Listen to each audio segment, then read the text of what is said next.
Magandang tanghali po, buong Pilipinas. Sa ngalan po ng ating presidente, inaasahan po namin na lahat po tayo ay malusog at matiwasay sa ating mga tahanan. Di na po ako magpapaligo-ligoy sa aking press briefing ngayong araw na ito. Ang tanong sa lahat po ng isipan ng mga Pilipino, hanggang kailan pa ba itong ECQ? Anong gagawin ni Presidente pagdating ng Mayo 1? Lalo bang magiging mahigpit ang ECQ? Magkakaroon ba ng lockdown? Magkakaroon ba ng martial law? Ang presidente, sabi po niya, ay inip na. Gaya niyo po, siya po ay hindi nakakalabas ng kanyang tahanan dito sa Bahay Pangarap. At ito na po ang pinakamatagal na panahon na ginugol niya sa Maynila mula pa po nung mga panahon na siya nag-aaral dito, no? Mag-aanim na linggo na po ang presidente na hindi nakakaalis ng Malacanang Complex. At gaya ninyo, nais po sana niya na magkaroon na ng pagbabago dito sa ECQ. Pero ang desisyon kung anong gagawin ni presidente ay dapat nakabase po sa siyensya. Kaya nga po, inaanunsyo ko na mamayang hapon, magkakaroon po ng consultation ng ating presidente sa mga dalubhasa at mga espesyalista, mga epidemiologists, mga virologists, at ang mga dating mga kalihim ng Department of Health. Nais po niya gumawa ng tamang desisyon at uulitin ko po, ang desisyon niya ay nakabase doon sa paghanap ng balanse doon sa obligasyon ng Estado sa isang panig na pangalagaan ng kalusugan nating lahat, doon naman sa karapatan ng mga mamamayan na magkaroon ng hanap buhay. Ano ba ho ang mga pinagpipiliang mga opsyon? Well, narinig nyo naman po ang presidential advisor na si Joey Concepcion at si Secretary Dominguez. Pwede pong magkaroon ng modified ECQ na limitado sa geographical location. Nalalaman naman po natin na hindi naman lahat ng parte ng Pilipinas ay mataas ang kaso ng COVID-19. Siguro po doon sa mga mabababa o wala namang COVID-19, pwede nang wag magkaroon ng quarantine. Ang tanong na nga lang po, kung ipapatupad ang modified ECQ on the basis of geographic location, ito ba ay buong Metro Manila o ito ba ay kada munisipyo, kada syudad o kada barangay? Yan po ay desisyonan ng ating presidente.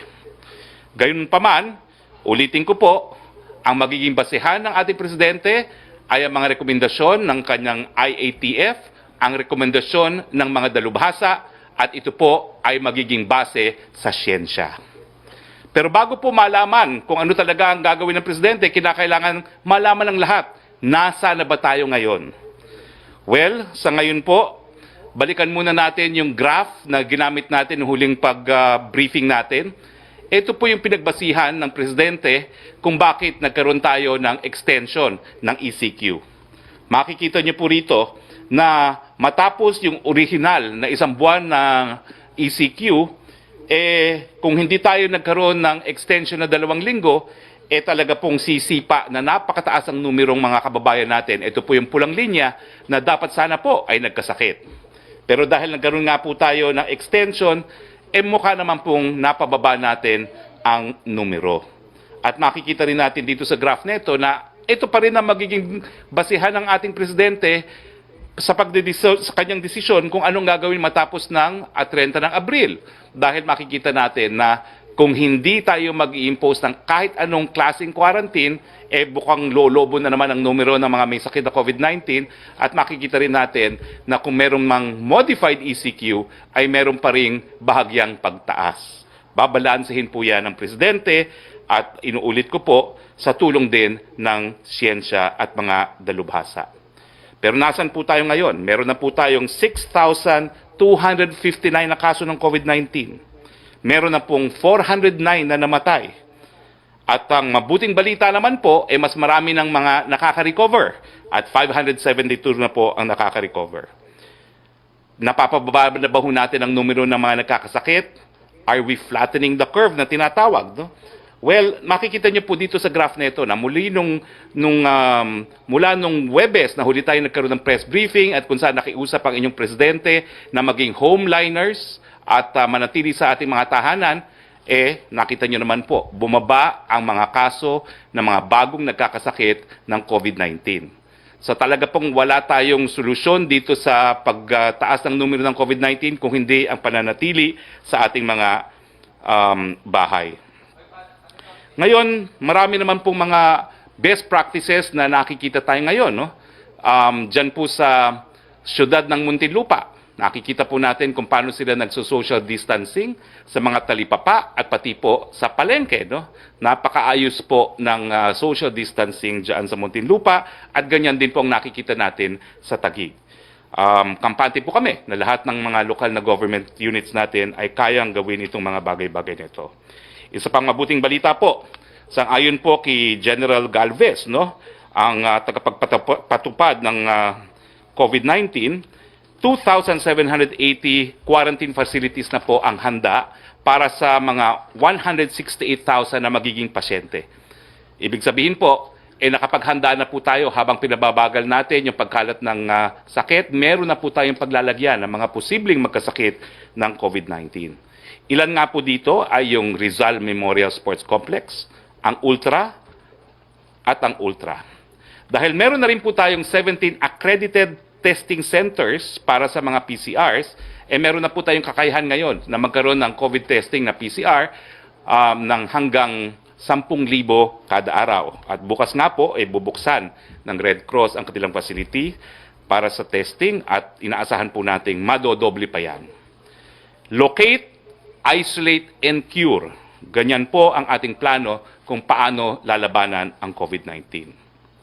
Now, isa pang magandang balita po, no? Ang Department of Finance at ang Small Business Wage Subsidy Program ay pinapatupad na po, no?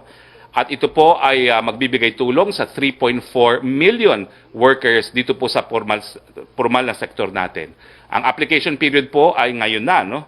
So, kinakailangan mag-apply po April 16 hanggang April 30 ang application. Kada qualified na empleyado po sa formal sector ng small and medium business enterprise ay makakatanggap ng 5 hanggang 8,000 piso kada buwan.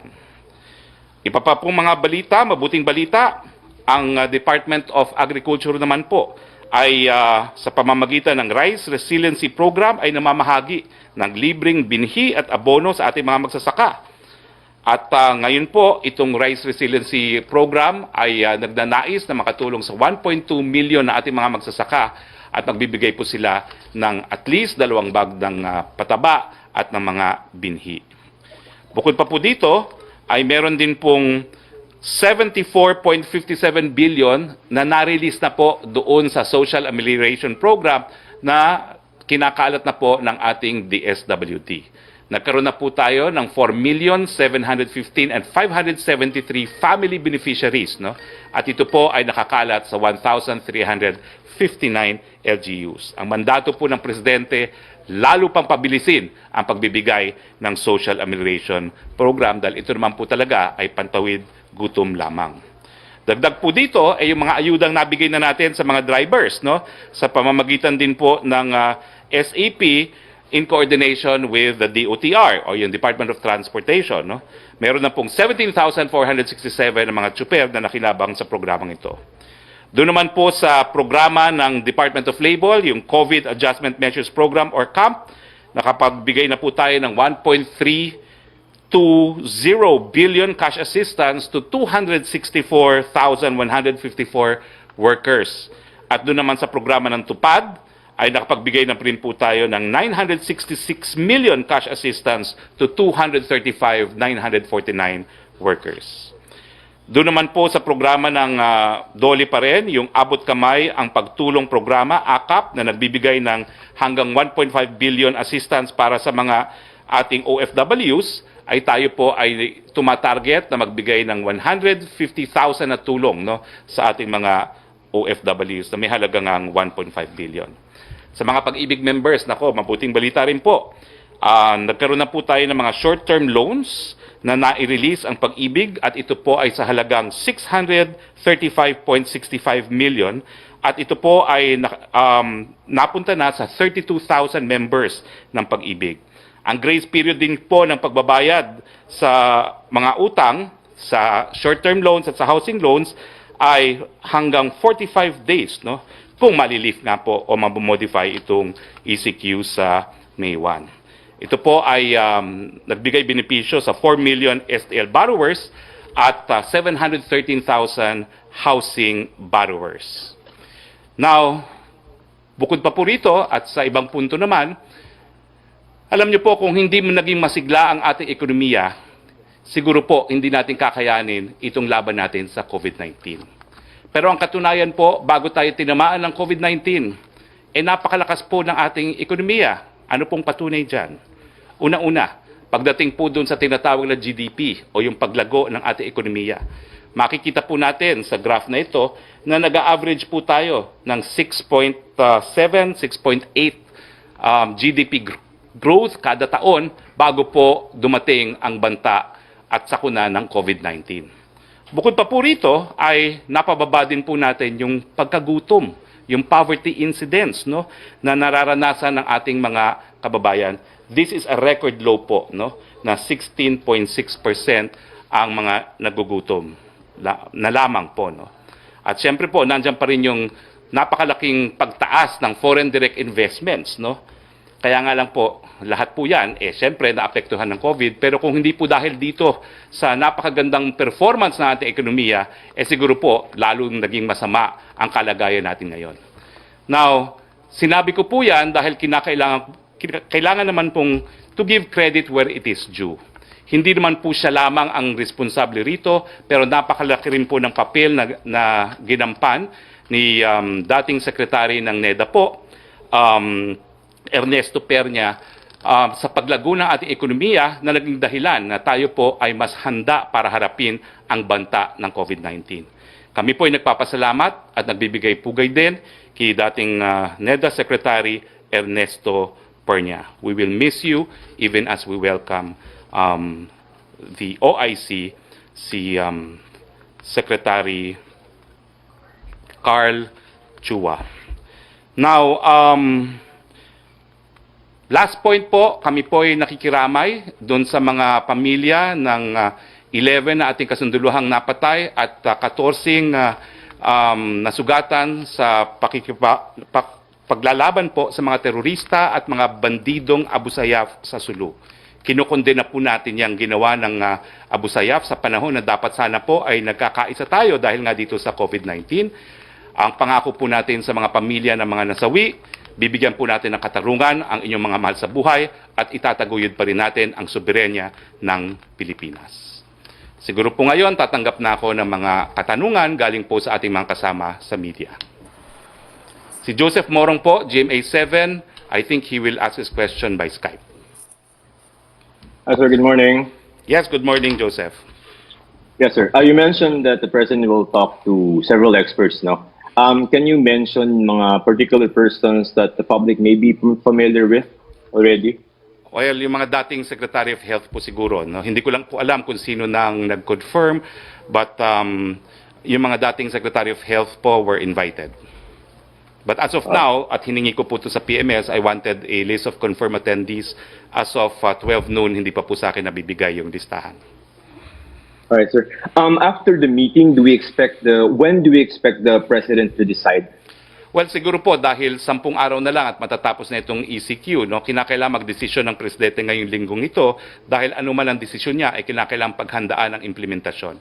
So inaasahan po natin na ang pagkonsulta sa mga dalubhasa at ang mga recommendations ng IATF ay mabubuo po ngayong linggo nang sa gayon magkaroon na ng desisyon ng Presidente at makapaghanda sa implementasyon nito.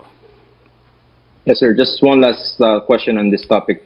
Sir, pag po modified lockdown situation, how can we make sure na we can contain, meaning prevent yung spread ng COVID in a modified lockdown situation? Yun nga, Joseph, ang problema talaga. No? Napakahirap hanapin yung balanse ng ilan ng mas marami pang mamamatay kung tayo ay magre-relax ng ECQ, doon naman sa obligasyon na pakainin din at buhayin ng ating mga mamamayan.